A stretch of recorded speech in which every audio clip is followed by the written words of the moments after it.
watching Finals Day at the Rip Curl Pro Bells Beach, presented by Bonsoy. How about this battle in the quarterfinals?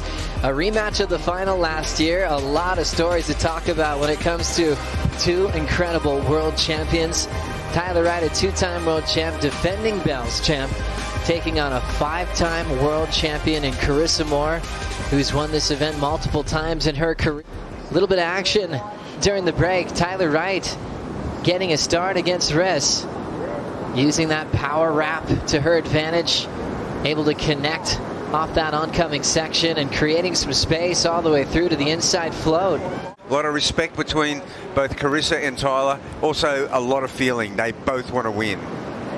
Carissa Moore rolls in, the surfer from Honolulu, Hawaii. Gets a little stuck that way.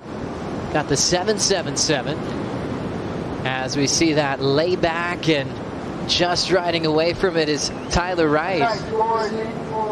Getting a little creative on that softer section there. Yeah, last year, Joe, it was so amazing. Tyler, gave her intentions, and she broadcast them very early in the tournament that she wanted the bell, and she did it. Tyler throwing down the wrap and sneaks in a little fin throw, gets caught behind, but she'll recover. Taps the lip, gets out front from the cutback, and she'll just dig in again on that open face hook. So looking real smooth through these smaller sections. One thing we noticed from Tyler before the season even started in Hawaii was how good she looked. She looked really strong with her equipment choice. Missed a few events and took her out of the title race, but this year you can feel she's back. And you know what? She's probably riding that same 5.8 from yesterday when the waves were triple the size.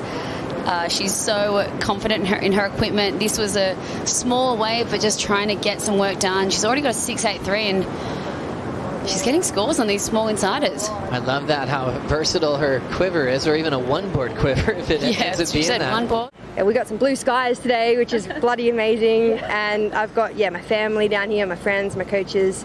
So, whatever happens now, I'm stoked. And 60th edition of the Rip Curl Pro Bells Beach. To win that trophy, to take it home, that's got to be way up there in the goals for your career. Oh, of course. Winning a contest when you come into a comp, that's the goal itself. But to have a bell on the mantelpiece, I think every surfer dreams of that.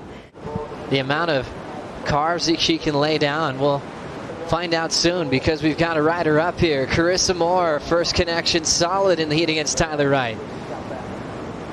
Nice carve on the second effort. Just feeling her way down the line. There's a nice aggressive finishing move. Working with her coach, Tom Whitaker. As we see Carissa's wave, that was the first big turn for her into a nice slashing cutback. This was a bigger wave from out the back and working it through. And this is where she kicked the fins and unfortunately couldn't hold on. It's sort of interesting, Lane, just relating on your career and still winning when it's in the later stages of the last couple of laps you had on tour. I'm going to get back to that because we've got a speedy looking Tyler Wright in motion. Nice clean roundhouse cutback.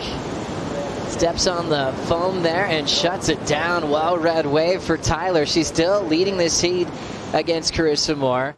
And that's what's so exciting about the sport when we're seeing young people like Molly Picklum, for example, come through the ranks. And as Laura was saying earlier, she just missed out and then came back on tour, and now she's wearing the yellow jersey. These girls are figuring it out very quickly. And we'll see the last of Carissa Moore, Bugs. Yeah, well, Carissa really needs to get going and really complete a wave here. Nice layback and a nice, good recovery. So a short ride by Carissa, but that's a more dynamic finishing turn for Carissa Moore. And she comes in with a 6.77, so heat on. A quarterfinal. As the horn sounds, Carissa not up in time. Carissa Moore goes down. Tyler Wright survives, even with the priority mistake. And Coach Andy King went from ultimate frustration to a big sigh of relief as Tyler moves on to the semifinals. Well done to Tyler, looking to go back-to-back with her bells.